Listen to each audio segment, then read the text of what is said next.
Viewers আসসালামু আলাইকুম। এসসিব একাডেমির পক্ষ থেকে আমি সকলকে শুভেচ্ছা জানাচ্ছি। আমি মোহাম্মদ মনোয়ার হোসাইন।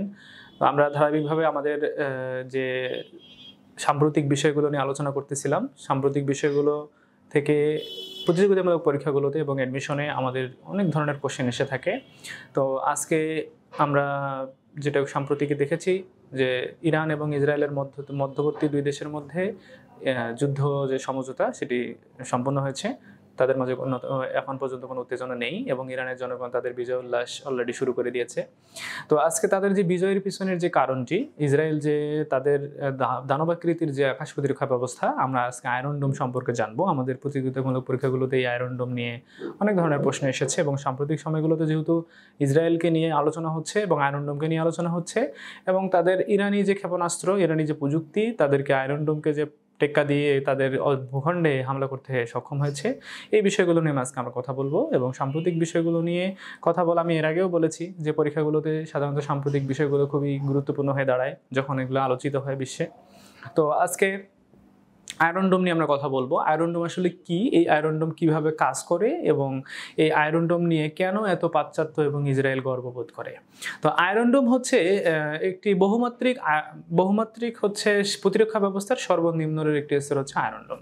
তো আয়রন ডোম একটি আকাশ প্রতিরক্ষা ব্যবস্থা এবং বিশ্বের যতগুলো আকাশ প্রতিরক্ষা ব্যবস্থা রয়েছে তার মধ্যে সর্বক্ষম বা সর্বোচ্চ কার্যক্ষম এতগুলো আকাশ, প্রত্যেকটা দেশেরই নিজস্ব কিছু বা যে সকল পারমাণবিক শক্তিধর দেশ তাদের নিজস্ব কিছু আকাশ প্রতিরক্ষা ব্যবস্থা রয়েছে এবং সকলেই এই আয়রন ডোমকে নিয়ে খুবই আগ্রহী বোধ করে এবং পাশ্চাত্যের দেশগুলো এবং ইসরায়েল নিজেও এই তাদের দানবাকৃতির যে আকাশ প্রতিরক্ষা ব্যবস্থা সেটি নিয়ে খুবই গর্ববোধ করে এবং রাজনৈতিক মেরুকরণের একটি সূচক বলা যায় এই আয়রন ডোমকে। এবং আমরা সাম্প্রতিক যুদ্ধগুলোতেও দেখেছি এই আয়রন ডোম অনেক দেশেই এই আয়রন ডোম কিনতে আগ্রহী এবং তাদের যে ভূখণ্ড সেই ভূখণ্ডকে পাহারা দেওয়ার জন্য আমরা আসলে এই আয়রন ডোমকে দেখেছি। আয়রন ডোমের সূচনাটা মূলত 2006 সালে, আমরা এখানে লিখি আয়রন ডোমের সূচনা হচ্ছে 2006 সালে। তখন আমরা ফিলিস্তিনের যে হামাস এবং লেবাননের যে হুথি বিদ্রোহীরা তখন ইসরায়েলের যে আক্রমণগুলো করতেছিল তাদের স্থানীয় পর্যায়ে রকেট এবং কিছু মিসাইল তাদের ভূখণ্ডের দিকে ছুড়ে মারতেছিল। এই মিসাইল এবং রকেটগুলোকে আটকানোর জন্য 2006 সালে আয়রন ডোম তারা প্রথম আলোচনা করে আর কি। এবং 2011 সালে তাদের যে 11 সালে সার্বক্ষণিকভাবে এবং সর্বোচ্চ প্রচেষ্টার মাধ্যমে এবং সফলভাবে 2011 সাল থেকে আয়রন ডোম কার্যক্রম শুরু করে।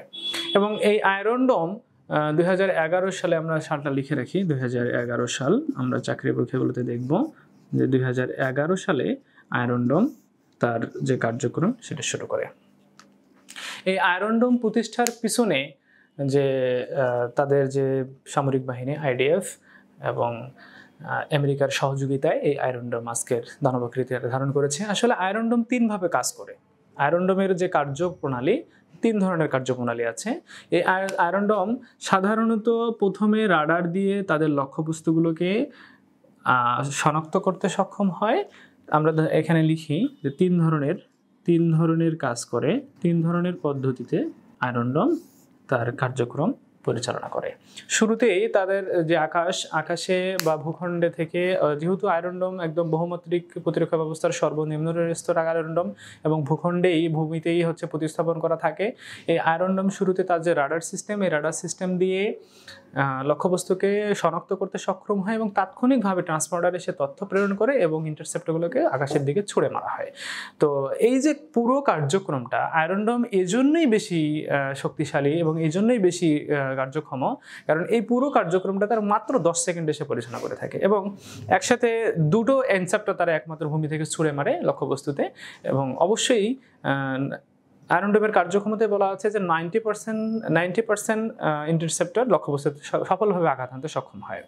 তো এই দানবাকৃতির যে আকাশ প্রতিরক্ষা ব্যবস্থা ইসরায়েলের, এই আকাশ প্রতিরক্ষা ব্যবস্থার কারণেই সে বহির্বিশ্বের যে আক্রমণ, অর্থাৎ সেই ফিলিস্তিনের হামাস, তার লেবাননের হুথি, এই বিদ্রোহী সংগঠন এবং অন্যান্য দেশগুলোর সঙ্গে আজকে যে ইসরায়েল অন্যান্য দেশগুলোর সঙ্গে যুদ্ধ বাঁধাচ্ছে, বলা যায় যে নিজে পায়ে ধরে যুদ্ধ বাঁধাচ্ছে, এই আয়রন ডোমের কার্যক্ষমতার জন্য আসলে বিশেষ করে তারা সুরক্ষা পেয়ে থাকে। তো আজকে ইরানি যে মিসাইলগুলো, আজকে ইরানি যে প্রযুক্তি, নতুন যে প্রযুক্তি, আজকে ইরান তাদের ভূখণ্ডে সফলভাবে হামলা করতে সক্ষম হলো, আয়রন ডোমকে কিভাবে তারা ফাঁকি দিল, আমরা সেই বিষয়ে আজকে একটু কথা বলবো। ইরান সাধারণত প্রযুক্তি দিক থেকে গত দশকের থেকে এদেশকে বিপুল সমৃদ্ধি লাভ করেছে, যার কারণেই আজকে পাশ্চাত্যের দেশগুলো তাদেরকে চোখ রাঙাচ্ছে। কারণ মিডল ইস্টে তারা কোনোভাবেই নিজেদের আধিপত্যকে ইরানের হাতে হস্তান্তর করতে চায় না, এই জন্য পারমাণবিক স্থাপনাগুলোতে হামলা চালাচ্ছে, বিভিন্ন ইস্যুতে ইরানকে দমিয়ে রাখার প্রচেষ্টা চালাচ্ছে। কিন্তু আজকে আমরা এই যুদ্ধে দেখলাম যে ইরান কিভাবে তাদের নিজস্ব প্রযুক্তি দিয়ে কিভাবে তাদের মতো দানবাকৃতির আকাশ প্রতিরক্ষা ব্যবস্থা থেকে শুরু করে তাদের যে পাশ্চাত্যের পুরো দেশকে, এটাকে বলা যায় যে আমেরিকার একটি পরাজয়। যেহেতু সবসময় আমরা বলে থাকি যে আমেরিকার একটি অঙ্গরাজ্য বা আমেরিকার একটি সেনাঘাঁটি বলা যায় ইসরায়েলকে, কারণ প্রত্যক্ষ মদদেই ইসরায়েল আজকে মুসলিম বিশ্বের বিভিন্ন দেশে তাদের নিজস্ব হামলাগুলো পরিচালনা করে আসছে, এবং সরাসরি আমেরিকাও সেখানে জড়িয়ে গেছে। আমরা দেখেছি তাদের পরমাণু স্থাপনায় B-2B বোম্বার দিয়ে তারা আক্রমণ করেছিল। তো আজকে আমরা দেখব এই যে দানবাকৃতির আকাশ প্রতিরক্ষা ব্যবস্থা কিভাবে তারা কাজ করে বা কিভাবে সে হামলা চালাতে সক্ষম হলো। তো আমরা এই ইরানের যে প্রযুক্তি কিভাবে সেখানে কাজ করে, আয়রন ডোমকে কিভাবে ফাঁকি দেয়, বিভিন্ন বিষয় নিয়ে আমরা এখানে আলোচনা করব নোট করে। তো আমরা শুরুতেই যেটা দেখব সেটা হচ্ছে এই আয়রন ডোমের যে আয়রন ডোমের যে ট্রান্সপন্ডারগুলো আছে, যে ইন্টারসেপ্টরগুলোকে ট্রান্সপন্ডার থেকে ছুঁড়ে মারা হয়, যদিও দানবাকৃতির, কিন্তু এই ট্রান্সপন্ডারগুলোর কিছু সীমাবদ্ধতা আছে। এই ট্রান্সপন্ডারগুলো প্রস্তুত করতে দিনের পর দিন সময় লাগে, অর্থাৎ তাদেরও যতই দানবাকৃতির হোক তার একটা সীমাবদ্ধতা আছে। অর্থাৎ ট্রান্সপন্ডারগুলোর সীমাবদ্ধতার কারণে এটা আমরা নোট করতে পারি, ট্রান্সপন্ডারগুলোর সীমাবদ্ধতার কারণে আসলে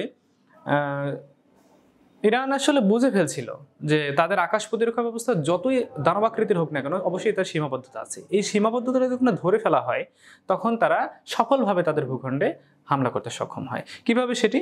এই ট্রান্সপন্ডারগুলো আমি আগেও বললাম, এগুলি প্রস্তুত করতে অনেক সময়ের প্রয়োজন হয়, দিনের পর দিন, মাস বা 30 থেকে 40 দিন পর্যন্ত সময় লাগে, এবং বিভিন্ন ধরনের ব্যয়বহুল একটি প্রক্রিয়া হচ্ছে এই ট্রান্সপন্ডারগুলো ইনস্টল করা। তো যেহেতু এই ট্রান্সপন্ডারগুলো ইনস্টল করে যখন আমরা ইন্টারসেপ্টরগুলোকে ট্রান্সপন্ডারের ভিতরে ইনস্টল করা হয় এবং আকাশে ছুঁড়ে মারার জন্য প্রস্তুত করা হয়, সাধারণত একবার প্রস্তুত করলে 12 দিন পর্যন্ত, কথিত যে 12 দিন পর্যন্ত এগুলো কার্যক্রম চালাতে পারে। 12 দিনের পর আবার নিষ্ক্রিয় হয়ে যায়, আবার তাদেরকে রিইনস্টল করতে হয়।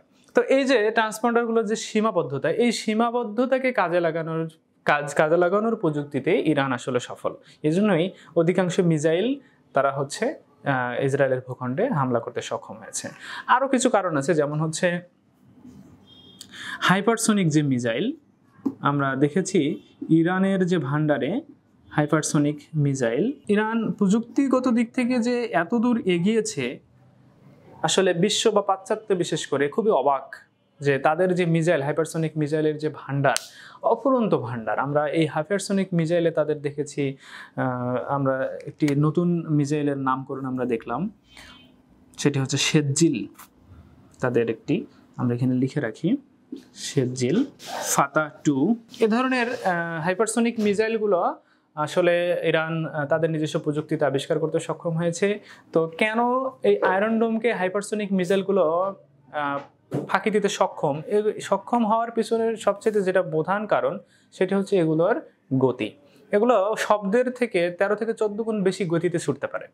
তো যখন আয়রন ডোম, যেহেতু আকাশ প্রতিরক্ষা ব্যবস্থা, ভূখণ্ডে বা ভূমিতে প্রতিস্থাপিত একটা আকাশ প্রতিরক্ষা ব্যবস্থা, এগুলোর নিজস্ব কিছু সীমাবদ্ধতার কারণে মাত্র 10 সেকেন্ড পর্যন্ত 1 থেকে 130-40 কিলোমিটার পর্যন্ত তারা লক্ষ্যবস্তুতে আঘাত হানতে সক্ষম।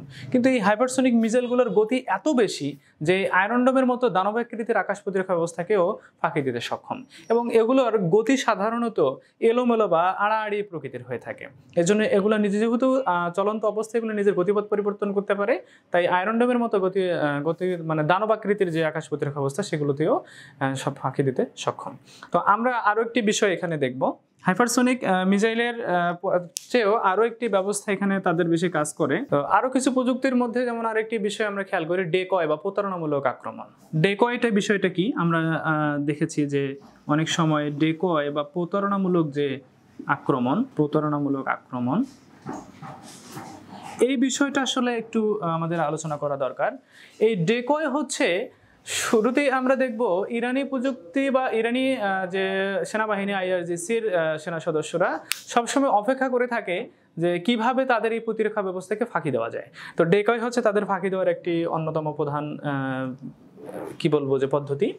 তো ওরা প্রথমে কি করে যে বিভিন্ন ধরনের ফাঁকা বা পটকা বলা যায়, বিভিন্ন ধরনের আতশবাজি টাইপের কিছু ভুয়া আর কি হাইপারসনিক মিসাইল তারা তাদের সাথে সেন্ড করে।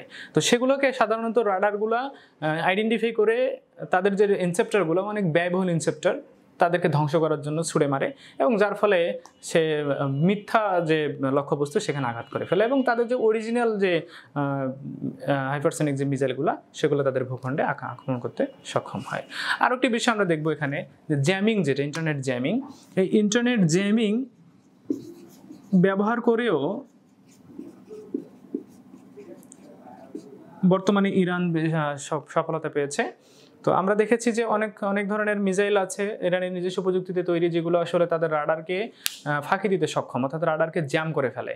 এমন ধরনের মিসাইল তারা ছুড়ে মারে যে রাডারগুলো যেতে যেতেই আসলে তাদের যে রাডার সিস্টেম সেই রাডার সিস্টেমকে হ্যাক করে ফেলে এবং অদৃশ্য হয়ে যায় তাদের আকাশ ব্যবস্থার কাছাকাছি গিয়ে। এই জন্য আসলে সফলভাবে তারা ভূমিতে আক্রমণ করতে সক্ষম হয়। আমরা ইরানের যে অস্ত্রাগারে আমরা নতুন কিছু তাদের যে ক্ষেপণাস্ত্র সেগুলো আমরা দেখতে পেলাম। সবচেয়ে বেশি এবার আলোচিত হলো শেরজিল আসলে এমন ধরনের একটি ক্ষেপণাস্ত্র, হাইপারসনিক ক্ষেপণাস্ত্র, যেগুলো আসলে আকাশে একদম আড়াআড়িভাবে উঠতে পারে এবং গোলক দাদার মতো উড়ে গিয়ে শেষের দিকে গিয়ে এমনভাবে তারা আক্রমণ পরিচালনা করে এবং এত পরিমাণ গতি সেগুলোর যে আসলে এ ধরনের দানবাকৃতির আকাশ প্রতিরক্ষা ব্যবস্থা থাকা সত্ত্বেও ইসরায়েল সেগুলোকে ধ্বংস করতে সক্ষম হয়নি। তো আজকে আমরা আয়রন ডোম এবং ইরানের যে ক্ষেপণাস্ত্র ভান্ডার এগুলো নিয়ে কথা বললাম। পরবর্তী সময়ে আরও বিস্তারিত আলোচনা হবে এবং সেই পর্যন্ত আমাদের সঙ্গে থাকুন। আল্লাহ হাফেজ।